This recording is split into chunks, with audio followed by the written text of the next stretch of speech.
The name of the exhibition in this first room of the museum is called Generalization, and it was made by Tania Perez Cordova. In my opinion, I liked the exhibition since it was not wrote. It was something very simple, just as what was present was tenuous, and that I thought, when I saw everything that the artist wanted to show, made me think that in part what the artist wants us to do when we see this art is that we give our own perspective to what we see and make us feel, even if later you read what there is little explanation of the work and you already know correctly what the artist wants to show.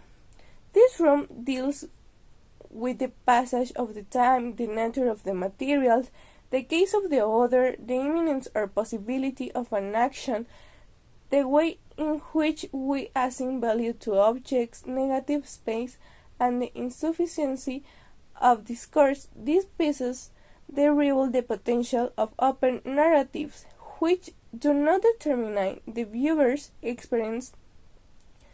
On the contrary, they allow on the one hand that a story can have personal and deep explication for the observer, and on the other that he can imagine what happens beyond his own experience. An oscillation between specificity and generalization. They use different materials that are associated with traditional sculptural practice. Speculation and possibility are the gravitational center of the work.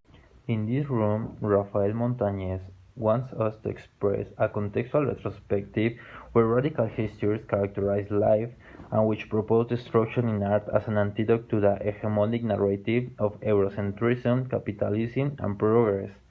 Radical gestures that seek out the healing potential in art and a return to ancestral and indigenous forms of knowledge. In my personal opinion, the paintings and sculptures express the destruction of life, as well as I like most about the room was the destroyed piano and how they show you how they destroy it. I like the Tamayo Museum despite being small, since it wants to give you to express what you want to understand about the paintings and sculptures of contemporary art. Miguel Calderon is a 51-year-old Mexican artist, and his works have been internationally recognized. His representations and portraits talking about societies and the great taboo that exists in Mexico places great emphasis on people with limited resources, and they do not have as many possibilities.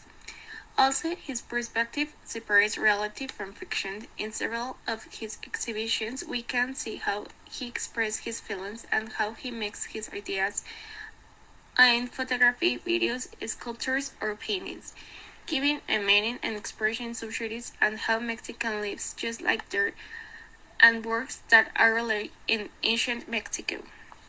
My opinion is that I like this museum because we were able to see several works by different artists and how they reflect their feelings, ideas, and pressures that sculptures, paintings, photographs, or videos.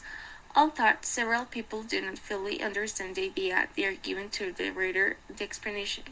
But when we read the explanation and its main idea, you get the sense of the exhibition, and personally, it is a contemporary style and at the same time an avant-garde guard in this museum that I will recommend, since exhibitions that are great and are not so long, and now you see new things and explore a new museum on your list.